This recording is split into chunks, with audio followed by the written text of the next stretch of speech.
안녕하십니까. 바리로 가족 여러분. 네, 오늘 2022년 10월 29일 토요일입니다.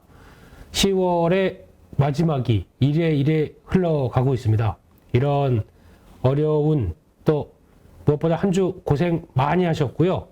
너무 이런 시장 정신없이 그냥 내가 이런 때 판단을 어떻게 해야 될까라고 고민이 무척 많은 이런 상황 쪽에서 한 주에 대한 시장 대응하시느라고 정말 또 고생 많이 하셨습니다. 네. 그런 관점에서 화면을 보다 보니까 제 코가 또 빨가네요. 네. 10월 말이고 이제 겨울이 가까워 오면은 또 코가 맹맹해지는 계절 또 다가왔습니다. 이럴 때는 감기 또 환절기 건강 꼭 유의하시고요. 지금 보니까 코 빨간 사춘기네요. 예. 일단 저도 관리 잘 하겠습니다. 예, 이런 비염에 또 많이 시달리시는 가족 여러분 계시면은 다 같이 힘내시죠. 네. 그래서 일단 시장 얘기로 들어가면서 먼저 보게 되면은 이번 주 참 험난했습니다. 험난하고 참 다사다난은 연말에 쓰는 얘기죠. 미국 시장도 그렇고 한국 시장도 그렇고 참 어떤 어느 정도 좀 돌아와서 좀 돌려가자라고 하는데 만만치 않은 또 주중에도 그랬고 주말에도 그랬고 그런 변화를 보여줬고요. 주봉으로 볼까요? 주봉으로 본다고 하더라도 그래도 양봉입니다. 예, 이제 양봉 대표님 일하시네요. 아이고, 네, 지각해도 좋습니다. 일만 잘하시면 됩니다. 네, 근데 지금 이 상황으로 보게 되면 바짝 이제 돌아가서 뭔가를 변화를 시키겠다고 하는 움직임이 한국 시장에서 나오는데 더 중요한 거는 미국 시장의 변화 같습니다. 지금 어제 나스닥 지수의 변화를 보게 되면 지금 기준에서 밑에서 살아 올라오는 요 단기 추세선 요건 지키겠다고 하는 입장이 상당히 크게 나오고 있죠.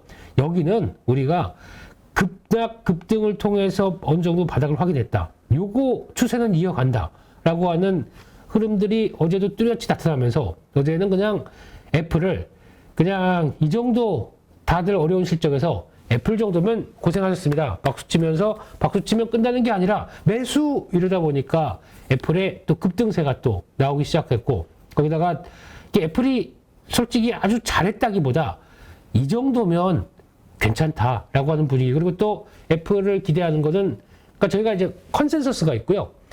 실제적인 실적이 있습니다. 그 사이에서의 관계를 많이 보는데 제가 잊지 말아야 될 거는 절대적인 수치란 게 있거든요. 그러니까 애플 같은 경우는 약간 쭉 연간 기준으로 보게 되면 실적 흐름들이 분기별로 좀 강했다가 약했다가 강해지는 구조입니다. 그러니까 즉 성수기가 약간 연말과 그 다음에 1분기로 넘어갈 때가 가장 성수기죠. 다 아시는 것처럼 쇼핑 시즌이 들어와 있다 보니까 거기가 강한 측면들이 높죠. 그래서 그래도 이 정도면은 물론 기준치 저희가 예상했던 거는 이만큼이었다고 하더라도 이만큼에 대한 레벨 자체가 4분기는 올라가지 않습니까? 그거에 대해서 그래도 4분기는 기대해보자. 그래도 우리 애플인데 라고 하면서 나오는 변화였다고 봐야 될 것 같고요.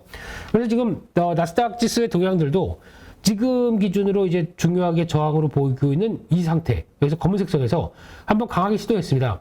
이틀째 밀렸는데 애써 저거는 기업 실적들 때문에 밀린 거야 라고 애써 위안하는 거 그러니까 그거 말고 또 다른 기업 실적 빼고의 뭔가 변화를 기대해야 돼 라고 하는 미국 시장의 움직임을 보게 되면 여기서 뭘 기대할까요?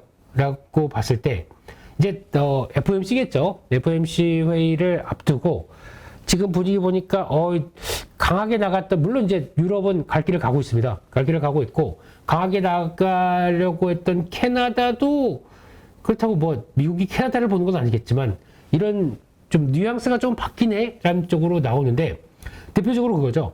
FOMC 회의가 11월 2일 날 열리고 이제 결과가 그날 나오고 저희는 11월 3일 날 이제 어느 정도 시장에 영향권들을 안게 됩니다. 근데 거기서 이번 연준의 반응을 그나마 조금 좀 민감하게 기대하는 게 첫 번째는 중간 선거가 있습니다. 그러니까 연준이 독립적인 기관이죠. 항상 중앙은행은 정치와 상관이 없습니다. 네, 맞습니다. 라고 얘기하지만 그 뒤에 밑에 깔린 거는 아니 그래도 잘 봐봐. 중간 선거에서 지금 11월 8일 날 앞두고 있는데 이런 상황이 됐었을 때 정치권에서의 압력이, 그러다 보니까 지금 나온 얘기가 그거죠. 월스트리트 저널 기자도 한번 이거 이렇게 가다간 중간선거 엉망일 거다 보니까 이번에 50bp 얘기, 뭐 그렇게 막 약간 좀 흘리는 듯한 티를 얘기를 하는 거고요. 게다가 이번에 연준 의원들도 서한을 보내서, 연준 의원, 그 상원 의원들도 서한을 보내서 연준에 보내기를 좀 너무 공격적으로 나가지 말자, 뭐 이런 쪽의 뉘앙스를 약간 피우기 시작하는 거는 결국에는 이제 중간선거 때 약간 백악관 또 민주당이 불리한 입장이다 보니까 이를 뭔가 완화된 메시지는 아니면 조금 그동안의 톤을 완화시켜서 그래도 뭔가 선거에, 이거는 좀 그렇지만, 예, 이런 거라도 한번 선거에 좀 작용을 해야 되지 않을까로 바라보고 있는 입장들. 이게, 그래가 그동안에 얼마나 좀 무식하게 그냥 팍팍팍팍 금리를 올렸으니까 이 정도로 사람들이 다 긴장하고 위축되고, 특히 대표적인 주가 지수로도, 그러니까 저희 같은 경우보다 미국은 주식에 연관돼서 자산이 움직이는 게 훨씬 더 크지 않습니까? 다 아시는 자산 구조로 봤을 때는. 그러면은 아니 이거 물가도 못 잡고 말이야. 지금 휘발 연료도 이렇게 올라가고, 거기다가 물가는 보니까 햄버거 하나 사 먹으려면은 예전보다 뭐 거의 2배 가까이 올라와 있고, 거기다가 주가는 다 초토화시켰고, 아이 뭐 이거 마음에 안 들어. 지금 집권당 마음에 안 들어. 이런 식으로 나오게 되면 이게 이제 나오는 결과 중에 하나라고 봐야 되겠죠. 그래서 물론 지금 바이든 대통령이나 행정부에서 얘기 나오는 것은 이게 우리가 어떻게 할 수 없는 게 아니다. 구조적으로 나오는, 그래서 계속 전쟁 관련된 얘기 쪽으로 계속 막 이러고 있고, 그리고 또 중국을 더 압박하는 게 그런 이유 중에 하나입니다. 왜냐면은 물가가 올라가는 거에 대한 현상들을 왠지 어딘가에 핑계를 대고 싶어요. 사람은 그렇더라고요. 정치도 그렇습니다. 네. 이거 내가 잘못한 게 아니야 라고 애써 위안을 하게 되죠. 어쩔 수 없이 벌어진 거야 라고 하는 현상들로 계속 자기 회피를 하는 게 인간의 특징이 아닌가 싶습니다만, 이번에도 거의 그런 거죠. 그러다 보니까 괜히 이게 다 누구 때문인지 알아? 러시아 제재해야 돼 라고 뭐 계속 압박을 들어가고 있는 거고요. 중국도 지금까지 중국이 거의, 원래 중국을 압박을 하면 물가가 올라올 수밖에 없습니다. 왜냐면 제조업에 가장 물건을 싸게 만들어서 전 세계에 공급했던 나라니까요. 그런데에도 불구하고 당위성을 계속 인식시키는 거죠.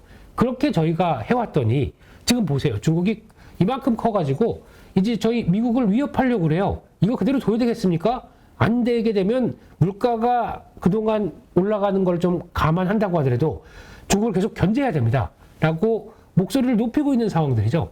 그런 쪽에서 조금만 이해해 주세요. 조금만 이해해 주시고, 그러면 우리는 다시 미국은 패권 국가로 갈 수 있습니다. 라고 약간 이거를 또 어필을 하는 과정들이 나오는 거죠. 그런 상황 쪽에서 물가가 올랐다. 그래서 연준이 이거를 수요를 잡기 위해서, 공급은 전혀 손도 못 댑니다. 수요를 잡기 위해서 막 금리를 올렸던 부분에 대해서 지금 이제 시장은 나 이제 못 참겠어. 나 도저히 이렇게 급하게 올라서 못 하겠어. 라는 거를 약간 다독일 수 있는 국면이 이번에 좀 들어오지 않나라고 생각을 하고는 있습니다만, 약간 정치적인 논리죠. 근데 여기서 아마 연준의 색깔이 나올 것 같습니다. 11월 달에 FOMC는 정치적인 관련된 쪽이 그래서 약간 그런 좀 완화된 톤이나 뉘앙스를 보여주느냐?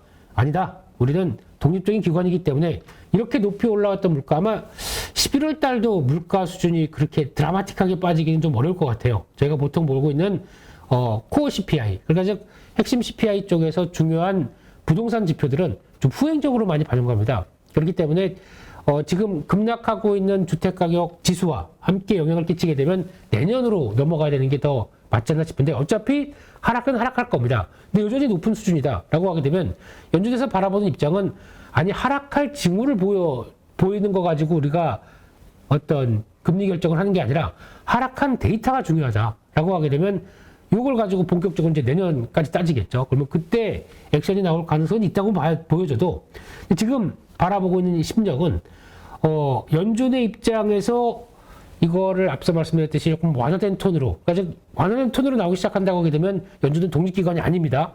예, 정치적인 입김에 많이 좀 휘둘리는 기관이라고 볼 수 없습니다. 그러면 앞으로 저희가 연준의 뉘앙스를 따질 때도 정치적인 부분들까지도 감안해서 봐야 됩니다.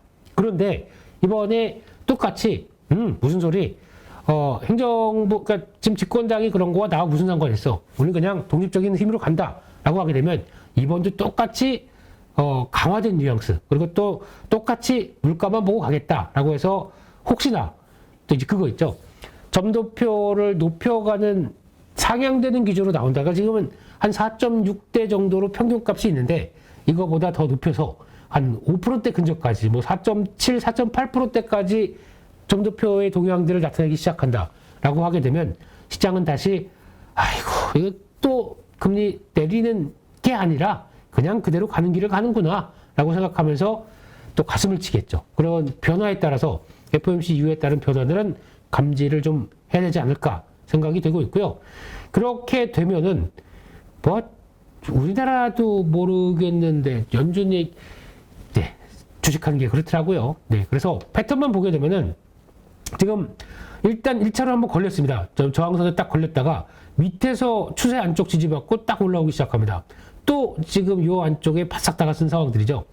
이렇게 되면은 보통 중요한 저항선들을 돌파를 하면서 먼저 돌파했다가 다시 확인하는 경우가 있고 시도했다가 밑으로 밀렸다가 또 반등하는 경우가 있습니다. 근데 여기가 그러면은 지금 같은 경우 딱 그런 패턴이죠. 시도했다가 밀렸다가 다시 딱 붙어지는 패턴. 여기서 앞으로 어떻게 될 것이냐. 근데 이렇게 되면은 힘이 강한, 그러니까 최근에 나오는 동향으로 봤을 때는 또 거래가 예전보다는 좀 붙어 있습니다. 야, 이만큼 빠졌으면 나스닥도 볼까요? 주봉상으로 이만큼 밀렸으면은 좀 돌려가야 되는 거 아니야? 라고 바라보는 입장이죠. 그래서 약간 지금은 위쪽 시도도 열어놔야 될 것 같습니다. 근데 열어놓는다고 하더라도 이거를 이제 또 국내 증시가 그대로 따라가느냐? 그건 또 다음 문제일 수가 있겠죠. 미국의 나스닥은 올라왔던 가장 큰 변화는 애플이 끌고 올라오다 보니까 나머지도, 아니 마이크로소프트도 플러스가 나더라고요. 예, 실적에 대한 우려감 뭐 이렇게 나왔던 종목들 대부분이 어제 다 같이 반등을 한다는 걸 봤을 때는 야, 이것도 참 시장 매크로한 환경 쪽의 변화를 또 같이 보는구나 라는 생각도 듭니다. 그래서 결론적으로는 이번에 실적 발표 관련된 쪽에서 여러 가지 기업들 저희가 다 확인했습니다. 특히 대표적인 이 기업들은 어떨까라고 했던 기업들을 확인했습니다. 그때 컨센서스는 많이 낮췄는데 거기도 못 닿은 종목 아니면 거기는 유지한 종목, 여기에 따라서 분위기가 확 바뀌었습니다. 그래서 컨센서스가 보통은 일반적으로는 한 이만큼인데 인플레이션이나 여러 가지 부담스러운 상황이 들었다. 그러면은 이거를 낮췄죠. 이만큼 낮춰서 이 정도는 이번 기업들의 실적이 나오겠지라고 했던 이 정도 실적이 거기에도 맞추느냐 못 맞추느냐에 따라서 주가가 큰 폭의 차이가 벌어졌지 않습니까? 특히 대표적인 게 매출 자체가 줄기 시작했다는 얘기는 미국 기업 입장으로는 한국과 미국은 차이가 있죠. 환율 때문에 달러가 강세로 가다 보니까 미국 기업들은 예상보다 매출이 좀 줄은 경우가 좀 더 있고 한국은 매출은 생각보다 늘은 경우가 있고, 근데 이게 P와 Q에서 가격과 수량에서 가격이 움직여서 그런 거지 수요는 약간 다들 위축되는 측면들이 많았겠죠. 그러니까 환율이 따라서 가는 경우가 많습니다. 그런 쪽에서 일단 그런 정도도 충족하지 못했다. 가차 없습니다. 미국 시장은 그냥 저희는 한국 증시는 실적 괜찮을 것 같아요. 미리미리 살짝 반영했다가 실적 발표하고 거기서 이게 일반적이고, 미국은 가만 정체 있다가 실적 발표 나오는 거 보고 그냥 네. 요 차이죠. 그래서 했다가도 하더라도 또 만약에 다음 분기에 대한 변화 가지고 또 주가는 움직이죠. 근데 만약에 다음 분기 가지고 변화가 나왔을 때 좀 더 좀 정직하게는 미국 시장이 좀 했다가도 올라오는 속도나 변화가 좀 빠릅니다. 근데 한국은 다음은 다음이고 일단 여기다가 했다가 하고 그 다음에 4분기 몰라 또 욕한 거 아닙니다. 예, 그냥 내려가는 겁니다. 내려가는 의성어입니다. 이러면 안 되죠. 네, 그런 상황이 되어 있고요. 그래서 이제, 지금은 앞으로, 그러면 이제 가장 또 눈여겨봐야 할 게 앞으로는 실적에 대해서 만약에 4분기 예상보다 더 약간 고민스러워, 안 좋아질 실적을 충분히 반영했느냐라고 볼 수 있겠죠. 그래서 지금 주가 수준이 일단 다시 올라온다고 하더라도 만약에 4분기에도 지금 같은 수준에서 크게 벗어나지 않고 거기다가 이 정도 주가 수준이 이제 많이 하락하다 보니까 주당 순이익, 그러니까 EPS가 줄어든 거죠. 거기를 반영을 했던 것과 밸류에이션의 하락이 이제 두 가지가 문제가 있는데 이 정도 수준이면 주가가 많이 빠진 걸까라고 하는 생각에서 또 이거를 그러니까 이거는 거의 변화가 없을 겁니다. 근데 이제 지금부터는 이 주당 순이익 자체가 왔다 갔다 하는 것 때문에 그 이익 때문에 변화가 되는 국면들이 높겠죠. 이거를 어떻게 뭘로 이렇게 좀 보고 설명을 드리고 싶은데 없네요, 아무것도. 예. 그래서 그 정도로 지금은 이익단에서 얼만큼 또 줄어드느냐, 이게 또 하나의 핵심이다라고 봐야 될 것 같고요. 두 번째, FOMC에는 다 말씀드렸습니다. 다 말씀드렸는데 그 중에 하나, 이제 지금은 앞으로 실물 경기가 관건인 것 같아요. 쉽게 말씀드리면 연준이 바라보고 있는 입장에서 어떻게 보면 연준은 지금 입장에서 이제 금리를 올릴 만큼 올려서 이제 관망하는 때가 나오겠죠. 이 정도면 우리가 목표한 때까지 왔고 그 다음에 어느 정도로 볼까라고 약간 점도표 기준상에서 다 오는 부분들까지는 내년 초 뭐 이렇게 많이 얘기를 하는 것 같습니다. 근데 금리를 안 올리고 그냥 기다려보는 구간이 나온다고 하더라도 이게 금리를 인하가 아닙니다. 금리를 인하를 하게 되면 어떤 현상이 나오냐면 지금 같은 시점에서 이 정도까지 올려놓고 시장의 분위기를 보는데 안 되겠다. 금리 인하한다. 라는 얘기는 생각보다 시장이 경기 침체가 너무 심각해서 이거를 관리하기 위해서 금리를 인하하는 겁니다. 그러니까 어떤 예기치 못한 충격이나 금리를 시장이 못 견디다 보니까 거의 발작할 정도로의 경기가 심하게 위축이 된다. 그때는 금리를 인하하는 쪽으로 바뀌겠죠. 초기에는 금리 인하가 시장의 충격입니다.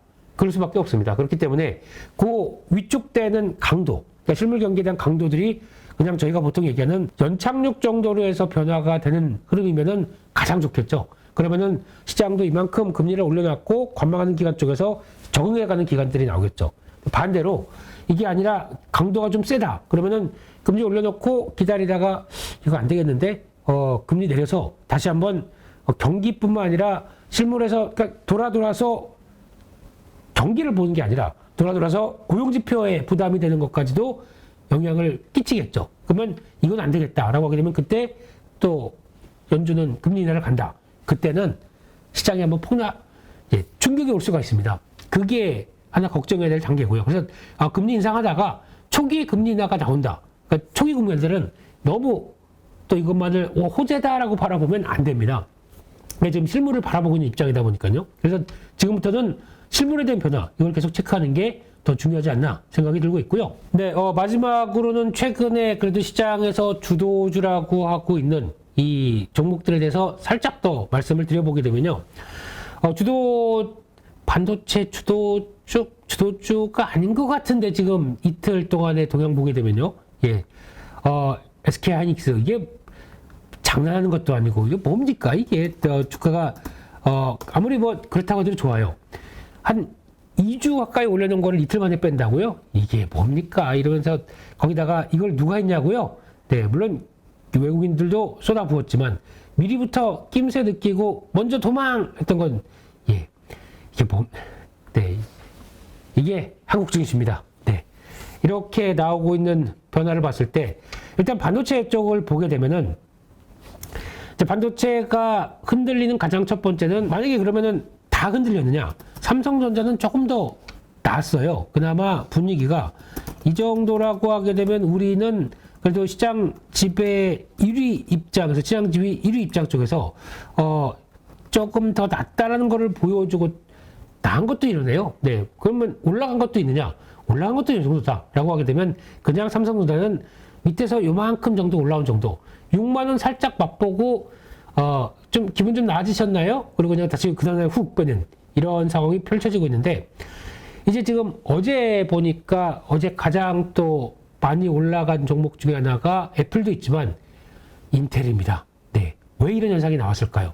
그러니까 미국이 참 그래요. 지금 역사적인 동향을 보게 되면 저희가 보통 알고 있는 위대한 나라 세계 경찰 아메리카라고 생각할지 몰라도 산업적으로 보게 되면 자기네 입맛에 맞게 또 자기의 의도에 맞게 막 조절해 가면서 자기를 위한 행동을 너무 많이 했던 국가들인데 다 그렇다고 하더라고요. 패권 국가들은 결국에는 다 자기 주도하러 갑니다. 그러다가 패권 국가가 무너지느냐, 맞느냐는, 가장 중요한 게 내부에서 어떤 변화가 나오느냐가 제일 중요합니다. 이거를 지탱할 힘이 충분히 있느냐 없느냐가 가장 중요한데, 그 제국의 미래라는 책 보면은 이런 내용들 다 나와 있습니다. 그러니까 다문화 융합 제이미 교수 이름이 뭐죠? 하여튼 까먹었습니다. 근데 그때 그 책 보면서 많은 영감을 얻었었는데, 거기서 나왔던 동향을 보게 되면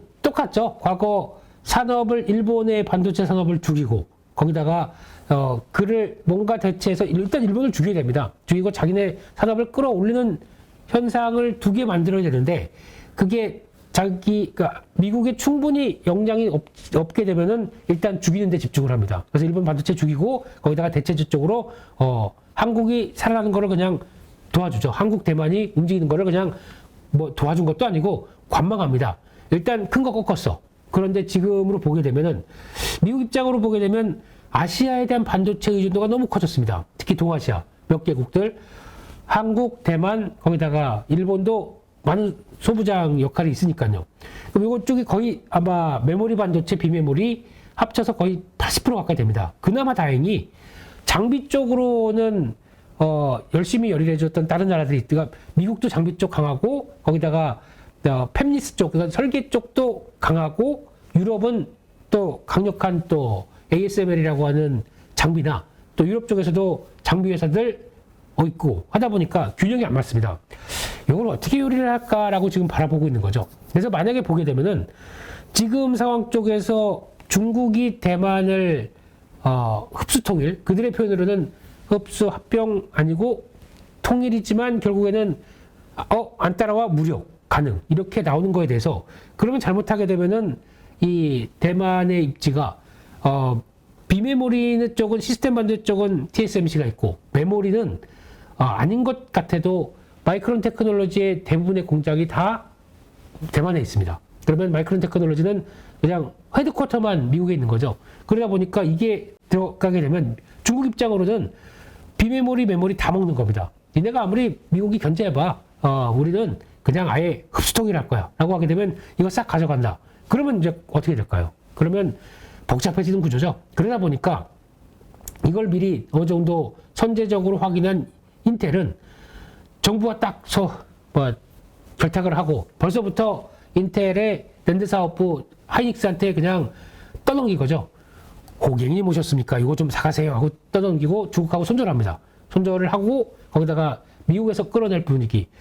지금 미국에서만 반도체 공장을 다 짓겠다라고 야심차게 나오면서 결국에는 인텔이 앞으로 딱 나서고 있는 상황들이 확인되다 보니까, 그러니까 앞으로는 파운드리까지 다 하겠다는 입장입니다. 이렇게 나오다 보니까 그거에 정세와 함께 생각했던 인텔의 주가도 어제 좀 강했었고, 그런 변화가 좀 나왔다고 봐야 될 것 같아요. 그래서 저희가 지금부터 해야 될 일은, 삼성전자, SK하이닉스는 되게 입지가 난감해졌습니다.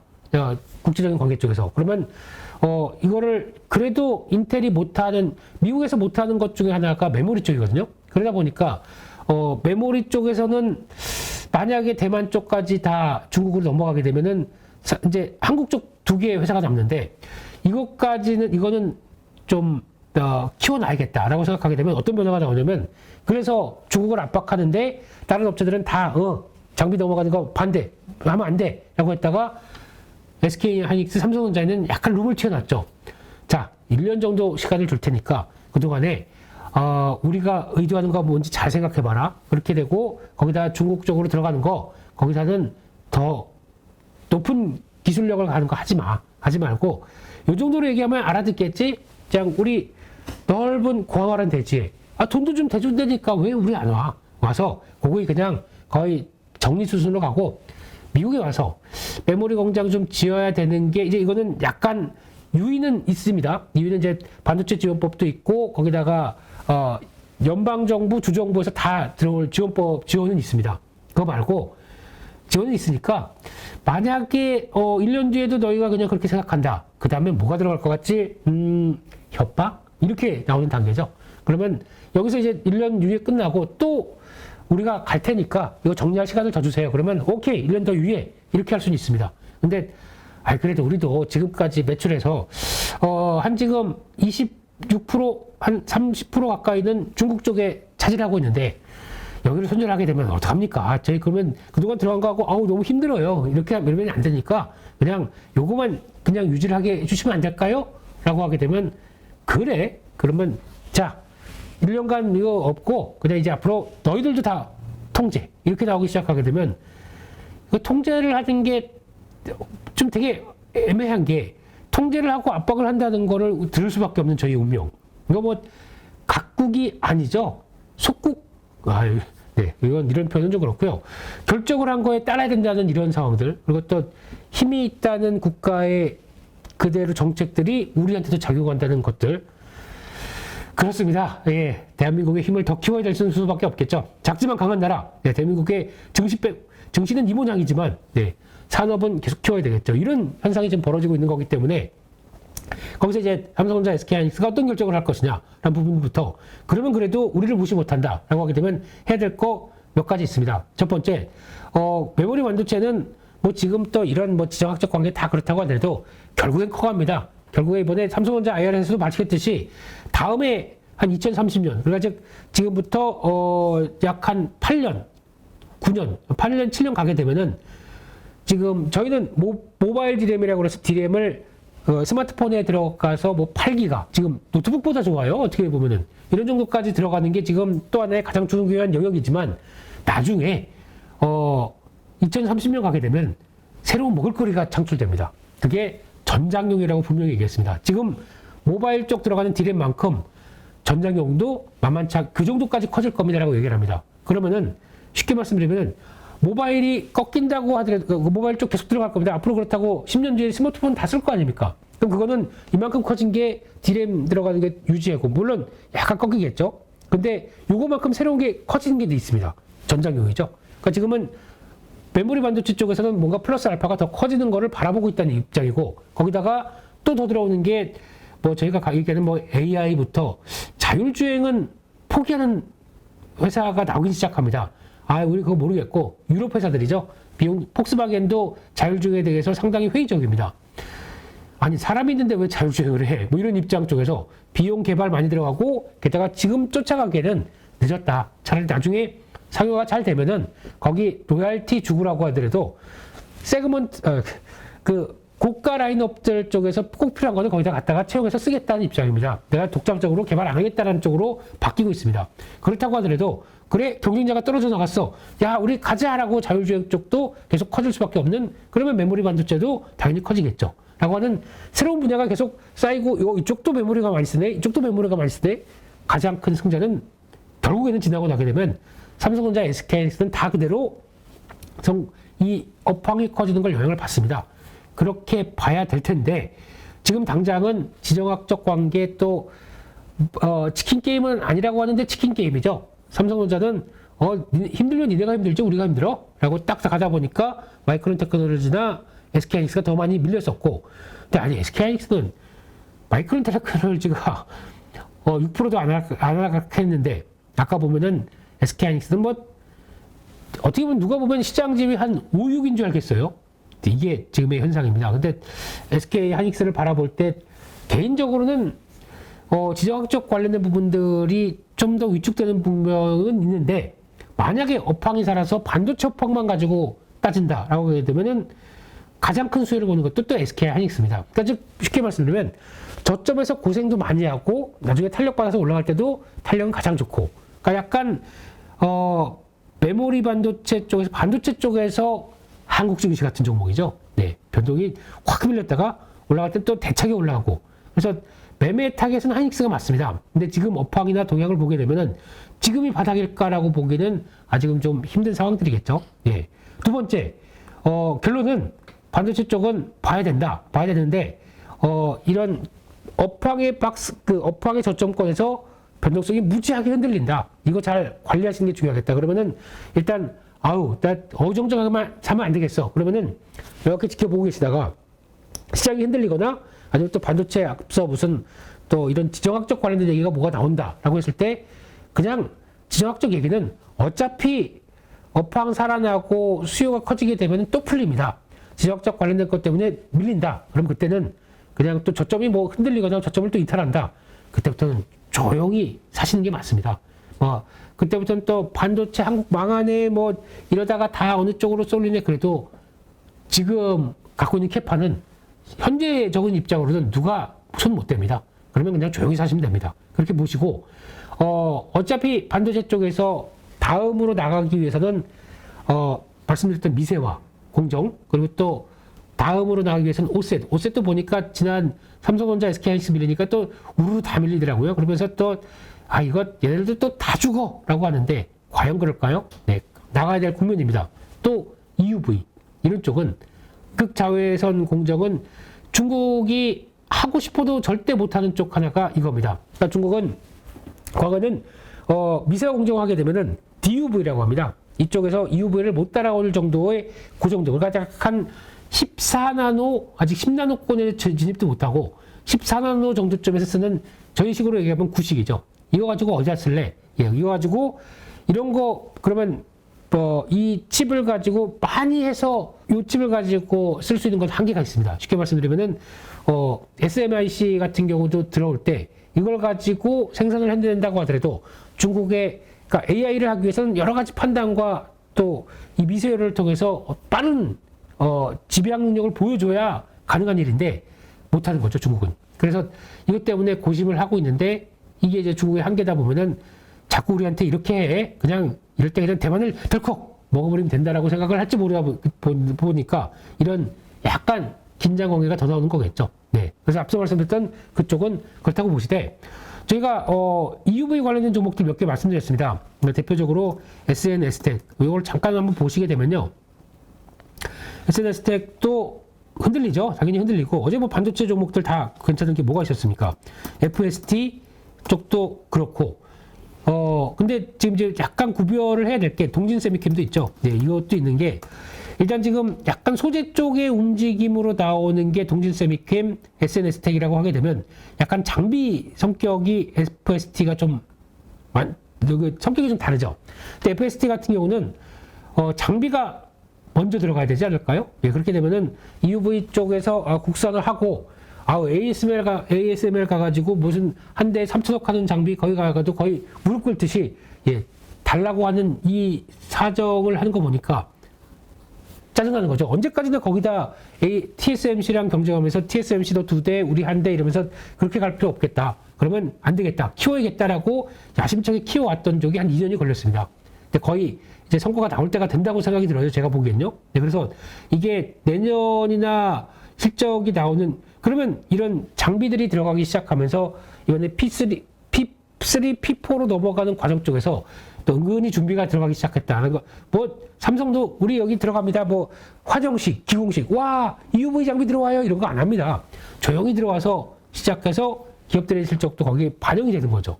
이런 게 나오기 시작하게 되면 아마 예기치 못했는데 갑자기 이만큼 실적이 들어갔네? 라고 볼 수도 있을 겁니다. 근데 그런 상황이 서서히 다가온다고 보여지고 있기 때문에 그런 쪽에서 아직까지 실적들 다 안 나옵니다. 안 나오는 게 오히려 좋습니다. 그러니까 저희가 보통 보면은 실적 안 나고 적자인데 저 사람 왜 미쳤나 봐. 저런 거 가지고 이런 대815 모니터 가가지고 저런 게 무슨 템버거래. 해. 정신 나간 사람 아니야? 라고 생각하실 수도 있습니다. 실적이 안 좋을 때 사야죠. 항상 이번에 또 하나 그렇게 볼 수도 있습니다. 이제 경기 침체가 어떻게 오느냐에 따라서 다르겠지만 화학업황 같은 경우죠. 거의 지금 바닥을 기고 있고 뭐 PBR 0.3배 수두룩합니다. 거기다가 롯데그룹은 건설과 함께 또 무너지느냐 마느냐 이러고 있고 적자 대한유화 이런 거 2분기 적자 폭 더 커질 거고 있고 주가가 안 빠지네요. 네. 이런 거 반영한 주가 수준이다 보니까 횡보가 나올 수가 있겠죠. 근데 여기서 제일 중요한 거는 원유에서 정제해서 나오는 대표적인 저희가 얘기하는 나프타라고 하거든요. 이 가격과 제품 가격에 너무 많이 나갑니다. 근데 이것도 그러니까 업황이 경기가 아무리 안 좋다고 하게 되면 주가는 못 가지만 바닥을 만드는 경우가 있습니다. 그러니까 시클리컬 업종도 그렇고 항상 안 좋을 때 사야 되겠죠. 그러다 보니까 주가도 많이 하락했고 이런 때에서는 좀 긴 시각으로 봤었을 때 골라가는 거 맞습니다. 참 좋은 전략이고 맞는데 이 시간이 또 오래 걸리거나 아니면 그렇게 빠졌는데 한 번 또 출렁이고 다시 돌아오는 근데 이건 오래 안 걸릴 수도 있어요. 근데 그런 과정이 나올 수 있다 보니까 그것 때문에 고민을 하는 거죠, 저희가. 그래서 업황들이나 흐름들을 보게 되면은 지금 쉽게 말씀드리면 사이클을 타는 업종은 적자 커질 때가 매수 기식입니다. 턴어라운드에서 나오기 시작, 조선주도 마찬가지죠. 적자 큰데 벌써 주가 바닥하시고 쭉 올라오다가 지금은 이제 흑자 나온 때 되기 시작했는데 주가가 이제 먼저 고점 치고 약간 주춤주춤거립니다. 근데 이게 빠지는 게 아니라 고점권 박스권에서, 그러니까 저점권 박스권이고 고점권 박스권이 있습니다. 고점권 박스권에서 이제 돈 벌어. 그동안에 고생했던 거 이제 다 끝났어. 그러면은 실적이 되는데 먼저 하락하지는 않거든요. 근데 그러면 고점권에서 왔다 갔다 하는 동향들이 나오겠죠. 이런 변화가 지금 나오고 있는 게 현상이 아닐까라고 생각이 들고 있고요. 그래서 결론적으로는 왔다 갔다 정신 없는 또 오늘의 찐시황, 네, 이렇게 나오고 있는데 2차 전지는 뭐 하도 많이 말씀드려가지고 좀 넘어가겠습니다. 네, 넘어가고 그냥 또 큰 때 많이 오른 건 사실입니다. 하나 보게 되면은 지금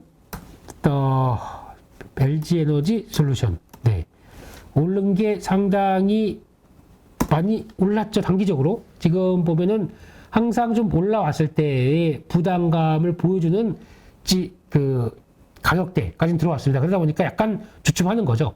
또 삼성 SDI, 요즘 또 삼성 SDI에 대한 재부각이 많이 나오는데 알려지지 않은 사실은 삼성도 이제 공격적으로 나간다, 뭐 이런 얘기는 있습니다. 네, 그래서 그것까지 감안해서 움직이는 것까지 있는 것 같은데 뚜껑 열면 우리도 15조, 20조 투자해서 붐이 갑니다. 이런 쪽으로 나오게 되면 지금까지는 스텔란티스 하나밖에 없습니다. 되게 보수적으로 운영했다가 왜 그랬냐면은 경영진 체계가 이런 얘기 좀 드리면 그런데 뭐 그렇다고 제가 뭐 삼성 쪽을 훤히 잘하는 것도 아니고, 네, 이게 확정되면서 이제 제 드래곤 형님이 이제 딱 앞서서기 시작하면서 나오는 그 이벤트 이런 것들을, 네, 보여주려고 하는 걸 수도 있겠고요. 근데 만약에 발표되면은 셀 온입니다. 한국 증시의 특성은. 그래서 단기적으로 좀 고점에 압박들이 좀 가 있다. 이걸 그냥 뚫고 가느냐? 제가 보기에는 살짝 조정이 나올 수도 있겠다는 쪽도 염두에 두고 봐야 될 것 같아요. 그래서 그런 쪽에서 2차 전지는 메이커 쪽으로는 좀 어느 정도 좀 진행이 됐기 때문에 약간 가격이 부담되는 단계까지 온다 그러면 아니 우리도 배터리 있는데요 라고 했던 SK 이노베이션이 이제 막 또 변화가 들어오는 건데, 그렇다고 하더라도 이제 너무한 거 아니에요.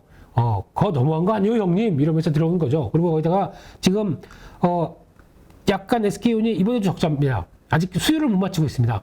수율이라는 얘기는 불량품이 많다는 얘기겠죠. 그것까지 맞춰서 동향 나오기 시작하게 되면 4분기 괜찮다. 그래? 그러면 4분기 괜찮을 거지? 하고 미리 약간 좀 움직여 보는 거죠. 같은 배터리인데 너만 왜 이래? 라고 하다 보니까. 그래서 요거 성과 나오게 되면 그다음부터는 SK이노베이션의 변화는 더 빠르고 강할 수 있는데, 그러니까 정유 측면도 있다 보니까 머리가 복잡해지긴 하겠지만, 네, 그렇다고 정제 마진이 슬슬 변화가 오는 측면들도 좀 있죠. 네, 그래서 그것까지 감안하게 되면 그렇게 바라보되, 만약에 지금 4분기까지 해서 실적 SK온에 대한 배터리 성과 괜찮다라고 하게 되면 지금 노릴 거는 이노베이션이 맞죠. 예, 근데 그런 건 잘 모르겠고, 그러면 그냥 소재 쪽 그리고 또 장비 쪽 이쪽으로 커갈 텐데 그쪽을 보자. 이런 투자 아이디어 다양하게 가는 거 좋습니다. 저희도 장 시작 전을 통해서 이제 생각났네요. 예, 장 시작 전을 통해서 여러 가지 말씀을 많이 드렸기 때문에 거기서 관련된 종목들 한번 또 체크해보고 보시는 게 맞지 않나 라는 쪽도 2차 전지도 계속 리뷰도 하고 말씀을 드리겠습니다. 근데 그 중에서 지금 가장 한국 증시의 또 변화는 저항대에서 저항을 딱 안고 그냥 쭉 하고 돌아갈 수 있는 모습들이 나오겠느냐. 곧 일단 앞서 보셨던 55일선의 그 저항선 쪽, 그 검은색 저항선 쪽에서 이를 안고 돌릴 수 있겠느냐가 앞으로의 지금 가장 큰 관건이기 때문에 그거는 또 체크하는 대로 말씀을 드릴 거고요. 근데 뭐 한번 봐야겠죠. 저도 일단은 저항입니다. 이거 무시 못할 저항입니다. 그러면 가장 좋은 거는 미국 올랐으니까 우리도 가지야 그래서 딱 갖다 붙입니다. 갖다 붙이는데 한 번, 두 번, 세 번, 네 번, 다섯 번이나 지지를 했고 올리려고 시도했던 거를 우르르 깨진 다음에 지금 다시 올리는 겁니다. 그만큼 에너지가 이때 그러면은 이제 돌아가려는 반등할 때 보면 에너지가 확실히 떨어져요. 근데 이번에는 그래도 상당히 많은 과거에 보지 못했던 지금 거래량들이 들어오면서 좀 잡아주고 있다 보니까 이런 상황을 보게 되면은 기대감이 좀 높은 건 현실입니다. 그렇기 때문에 그거 안고 돌리는지에 대한 변화 이것도 한 번 더 생각해야 되는데 저항이 된 점 그리고 또 아직까지 모든 게 끝난 게 아니거든요. 와 이제 이만큼 가격이 했기 때문에 시장은 제대로 된 흐름들을 잡고 이제 V자로 다시 올라갈 거야 라고 보기에는 주변 상황들이 지금이 최악이냐? 아닙니다. 지금이 최악이라는 것보다 물가를 갑자기 이렇게 보통 보면 그렇죠. 정책을 뭔가 하나를 급하게 쫙 끌어올려놨습니다. 그러면 이제 주변 동향 보면서 이거에 따른 여파가 얼마큼 될 것인가 이제 찾아보기 시작합니다. 그게 지금 나오는 것 중에 하나 영국도 나왔었고 유럽 얘기도 나오고 뭐 하지만 지금 또 하나 이제 최근에 보게 되면은 이런 것들이죠. 대만 증시 한번 볼까요? 네. 대만 증시가 자리를 차지했다고 보기는 저항만 가면 떨어지네요. 일단 이런 상황들이고 거기다가 보통 보는 중국 상해 종합 증시 저점을 깼네요. 네. 홍콩 H 증시 저점을 종가상으로는 아슬아슬 뭐 이런 단계죠. 네. 여기서 마치고 갭상승해서 들어가는 게 가장 좋습니다. 그러면 이걸 개미터리 패턴 예. 갭상승 나오게 되면은 개미터리 패턴을 쭉 가면 모르겠는데 아직 중국에 대한 불안감들은 계속되고 있고 거기다가 탈 중국 갖고 있는 외국인들의 입장을 보게 되면 이게 결국에는 이제 또 항상 보면은 이렇게 금리가 급등했던 구간 쪽에서는 취약한 게 터집니다. 취약한 게 계속 또 돌아오고 돌아서 이런 얘기도 나오고 저런 얘기도 나오고 합니다. 근데 그런 쪽에 또 나오고 있는 부분들. 근데 지금 시 주석의 이번에 행정부라고 표현하잖아요. 예. 이쪽은 아직 본격적인 목소리를 낼 때가 안 돼 있습니다. 왜냐면 절차로 가게 되면 내년 야구에 가서 자 이제 새로운 3연임이라고 표기하고 황제단이라고 표시를 하겠죠. 예. 황제 단체들이 이제부터 연리를 하겠습니다. 라고 하다 보니까 지금은 정책을 본격적으로 쓴 게 아니라 권력 이양이 이제 그때 되니까요. 다 이제 준비하고 이제 다음에 어떻게 할지 고민하는 단계겠죠. 그러다 보니까 아직까지 확실성이 없는 모습들이 나온다. 그래서 뭐 이런 분위기들이 아직까지는 다 같이 연결이 돼 있다는 쪽으로 봤을 때는 움직여서 나온다고 하더라도 그 다음에 보면은 2300 그 다음 자리가 여긴가요? 2370 이렇게 쭉 움직이는데 돌파할 때 모멘텀줄 보는데 또 11월 달에 나오는 중간 선거 결과 또 CPI 결과 이런 거 다 따지면서 본다고 하게 되면 네 뭐가 들어왔죠? 예, 좀 아직까지는 생각할 것도 많다라는 쪽들로 봐야 될 것 같습니다. 네, 그렇게 말씀드리고요. 그래서 지금 이번 주에 말씀드렸던 것도 그렇게 종목들 크게 말씀드린 게 별로 없는 조금 많이 줄여서 말씀드렸죠. 네, 월요일 날 반도체 쪽 화요일 날이었네요. 삼성 SDI를 사라고 이럴 때 뭐 얘기를 드렸나요? 네, 근데 이쪽에 보니까 좀 안 좋은 쪽이 이녹스 첨단 소재가 또 충격을 받았습니다. 보니까 참 아까운 회사인데 이렇게 밀리고 또 저항선 다가서니까 그냥 또 밀리고 참 아까운 회사인데 이거는 그런 것 같습니다. 이거 아마 실적엔 큰 변화가 없을 것 같고요. 요즘엔 덕산네오룩스가 또 부각을 받죠. 그러니까 벤더도 삼성, 네. LG 쪽으로 연결되면은 아직은 좀 그런 거. 그래서 같은 쪽이라고 하게 되면 덕산네오룩스가 더 지금 부각을 많이 받고 있다. 또 최근에 수급도 기관들이 좀 더 강하고 상대적으로 이녹스는 외국인들이 사는데 단기 시세는 기관들 따라서 영향을 많이 받는 것 같아요. 근데 그렇다고 하더라도 제가 보기에는 이렇게 크게 흔들리면 언제든지 또 사서 매매 들어가는 종목 같습니다. 아직 위축이 그렇게 지금 나오던 실적에서 뭐 적자로 확 돌아서는 회사는 아니거든요. 근데 지금 저희가 자꾸 눈높이를 그렇게 만들어 가는 게 문제죠. 지금 코스닥 150인가요? 이게 아니네요. 그런데도 뭐 이렇게 이런 변화가 나오네요. 네, 그래서 일단 아직은 뭐 또 낙폭 커지면 언제든지 돌아오는 종목이라고 볼 수 있을 것 같고요. 또 그때 수요일날 유한양행 얘기도 한번 드리면서 뭔가 심상치 않은 외국인들 수급이 들어오고 있다 라는 쪽으로 말씀드렸는데 쭉 움직여서 올랐으니까 여기서부터는 무리하는 단계는 아닌 것 같아요. 근데 만약에 또 약간 조정권이 들어온다. 그래도 외국인들이 꾸준하게 산다 라고 하는 변화가 나오게 되면 외국인 기대감이 좀 큰 겁니다. 그러면 아니 한국의 이런 종목들은 사야 되는 거 아니야? 라고 보는 쪽이겠죠. 제약 쪽을 보는 입장 쪽에서는요. 그리고 또 시장에서 제약 바이오주가 이번 시장에서도 생각보다 은근히 수급 들어오기 시작하면서 변화를 이끌어내는데 제가 보기에는 제약 쪽에서 한번 뭔가를 한번 찾아보시는 게 좋을 것 같아요. 왜냐면 좀 많이 잊고 있었죠. 바이오 쪽은 뭐 번쩍번쩍 이런 움직임이 나왔다고 하더라도 제약은 그래도 꾸준한 스타일이 좀 많거든요. 그런 쪽에서 약간 시장의 대피처 역할로 제약 쪽이 하는 게 아닐까. 바이오주는 모르겠습니다. 개별적인 요인들이 많다 보니까 제약 쪽이 나오지 않나 하는 생각도 좀 잠깐 들고 있고요. 그리고 또 종목 쪽에서 지금 그런 종목들이 있죠.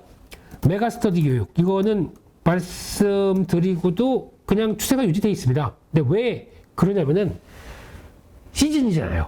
지금 이 찬바람이 불고 수능 시즌 이런 때는 수정을 보고 그러니까 항상 성수기가 3분기부터 4분기도 왜 성수기냐면은 끝났어요. 끝났는데 결과를 받았습니다. 그러면 나 재수해야 될 것 같아. 하게 되면 그냥 다음 거 그냥 끊죠. 다음 메가 패스 그냥 끊죠. 그러다 보니까 이랬는데 매년 패스 가격은 올라가요. 참 짜증 나죠. 근데 시장 점유율 50%대는 회사니까 그 중고 고등학교 온라인 쪽은 50%대 아마 저는 이런 거 없었습니다. 저 이런 거 했었으면은 유학 갔어. 네. 이런 거 없었고요. 근데 이게 성수기다 보니까 거기서 나오는 변화 그러면 그때 또 스타 강사님 여전히 유지돼 있고 그러면 그냥 계속 시도가 들어오지 않나 생각이 듭니다. 그래서 약간 시장을 회피하려는 이거 누가 제일 잘하냐면요 이런 건요.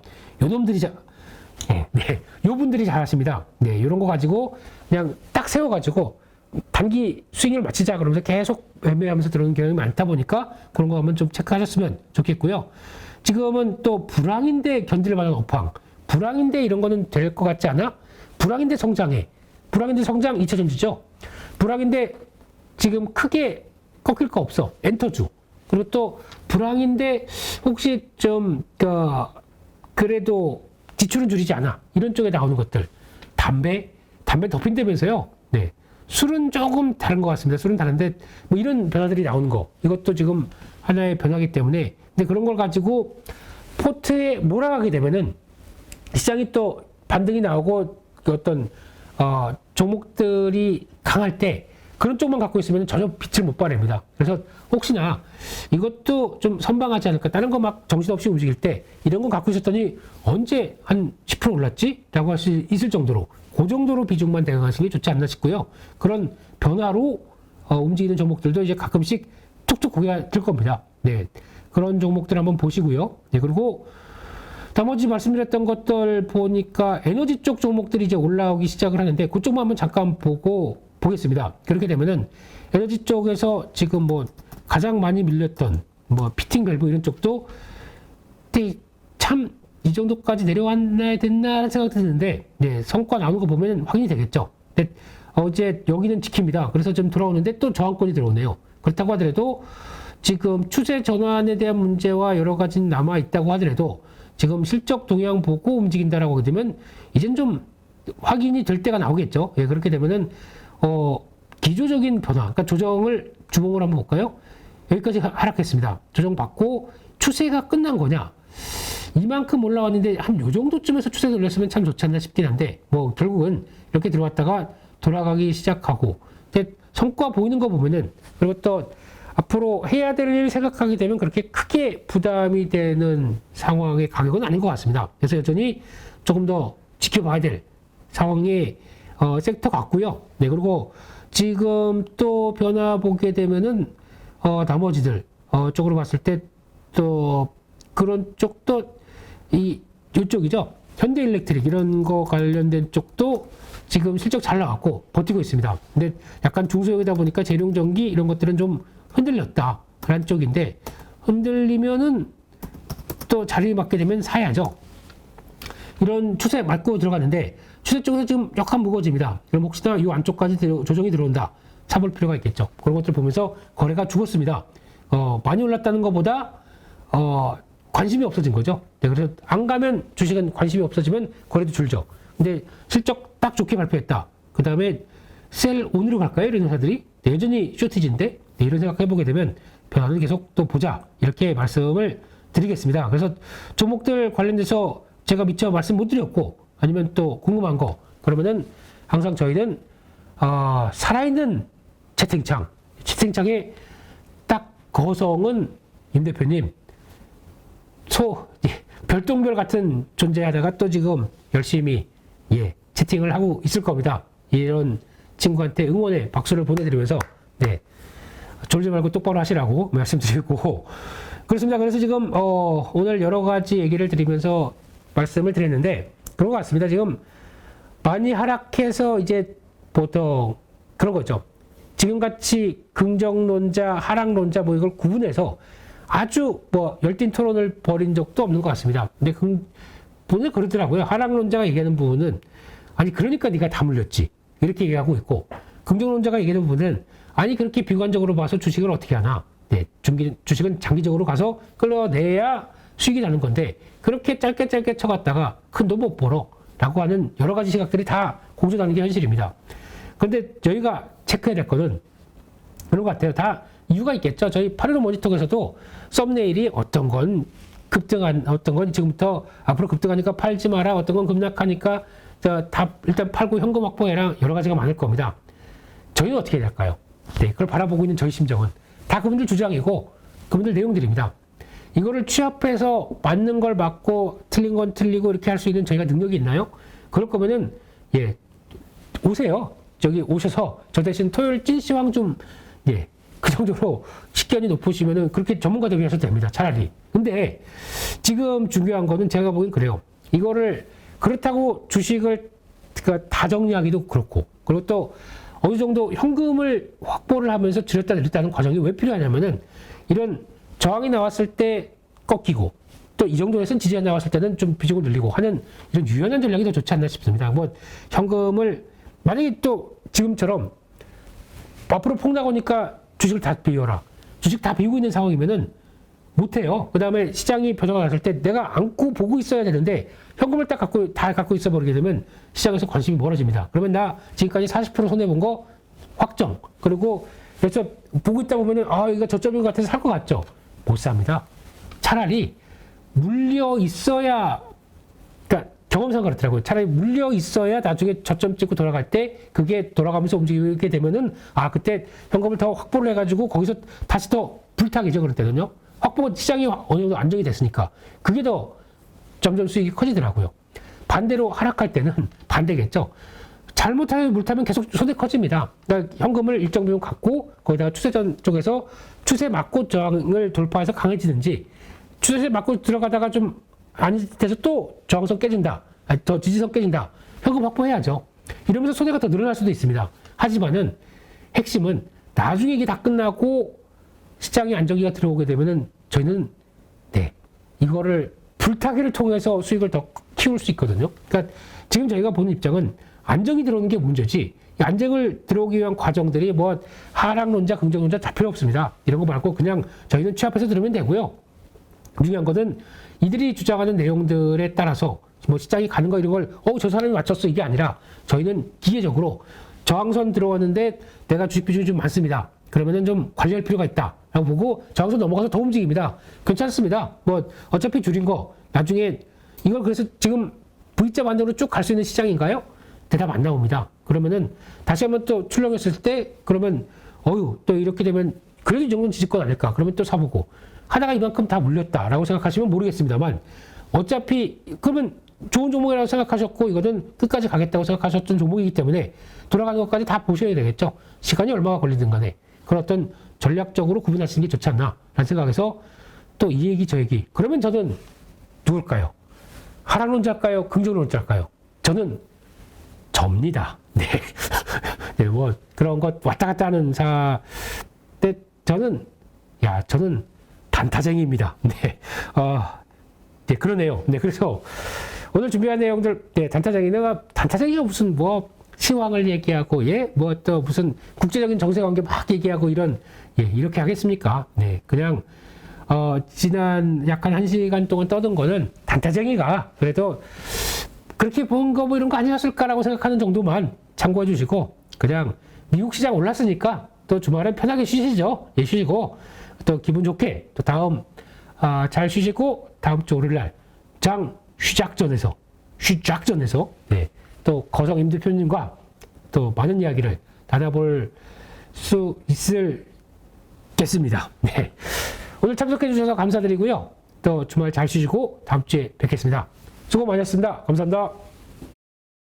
누구나 1시간 안에 200개 종목에서 좋은 종목을 고를 수 있는 그런 능력을 배양할 수 있도록 제가 도와드리려고 그렇게 하고 있습니다.